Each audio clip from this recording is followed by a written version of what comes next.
શું આ જે વિવાદ ઊભો થયો છે એ જીતુ વાઘાણીને કારણે છે? જીતુ વાઘાણી આ વિવાદમાં જવાબદાર છે? નમસ્કાર દર્શક મિત્રો, ગુજરાતના રાજકારણમાં અત્યારે એક હોટ ફેવરિટ ચર્ચા હોય તો પરસોત્તમ રૂપાલાની છે. પરંતુ ગુજરાતના રાજકારણને જાણકારા લોકોનું કહેવું છે કે શું આ જે વિવાદ ઊભો થયો છે એ જીતુ વાઘાણીને કારણે છે? જીતુ વાઘાણી આ વિવાદમાં જવાબદાર છે. કારણ કે 2017માં પણ જ્યારે ક્ષત્રિય સમાજનો વિવાદ ઊભો થયો હતો અને ક્ષત્રિય સમાજ ત્યારથી નારાજ છે. તો આ વિષય પર તમારી સાથે હું વાત કરીશ. મારું નામ રાજેશ શાહ છે અને તમે જોઈ રહ્યા છો ખબર છે .com. દર્શક મિત્રો, ભારતીય જનતા પાર્ટીના રાજકોટના ઉમેદવાર પરસોત્તમ રૂપાલાએ 23 માર્ચે એક નિવેદન આપેલું અને એ નિવેદનને કારણે ક્ષત્રિય રાજપૂત સમાજ જબરજસ્ત ગુસ્સામાં છે, આક્રોશમાં છે અને છેલ્લા 10 દિવસથી કોઈ પણ બાબતે ક્ષત્રિય સમાજ સમાધાન કરવા માટે તૈયાર નથી. એક જ માંગ કરીને બેઠો છે કે પરસોત્તમ રૂપાલાને રાજકોટની બેઠક ઉપરથી હટાવવામાં આવે, એમની ટિકિટ કાપી નાખવામાં આવે અને કોઈ બીજા ઉમેદવારને આપવામાં આવે. હવે રાજકારણના જાણકારોનું કહેવું એમ છે કે અત્યારે જે ક્ષત્રિય સમાજનો જે ગુસ્સો, જે આક્રોશ બહાર આવી રહ્યો છે એની પાછળનું કારણ 2017 હોઈ શકે છે. કારણ કે 2017માં જ્યારે ગુજરાત વિધાનસભાની ચૂંટણી હતી તે વખતે ભાવનગરની અંદર એક મોટો વિવાદ ઊભો થયો હતો અને ગોચરની જે જમીન હતી એની પર બાંધકામનો એક વિવાદ હતો.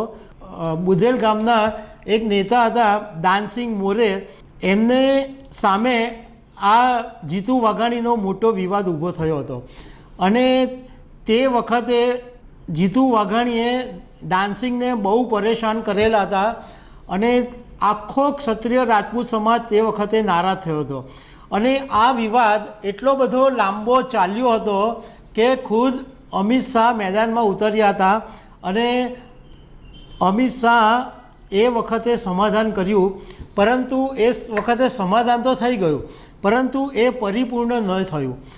હવે તાજેતરની અંદર ભાવનગરમાં ક્ષત્રિય કરણી સમાજ પરિવારે એક પ્રેસ કોન્ફરન્સ કરી અને એના પ્રમુખ ભવાનસિંગે એવું કીધું કે 2017માં જ્યારે દાનસિંગ અને જીતુ વાઘાણી વચ્ચે વિવાદ ઊભો થયો ત્યારે ક્ષત્રિય સમાજ બહુ નારાજ હતો અને લાંબા દિવસો સુધી લડત ચાલી હતી અને અમિત શાહ વચ્ચે સમાધાન થયું હતું.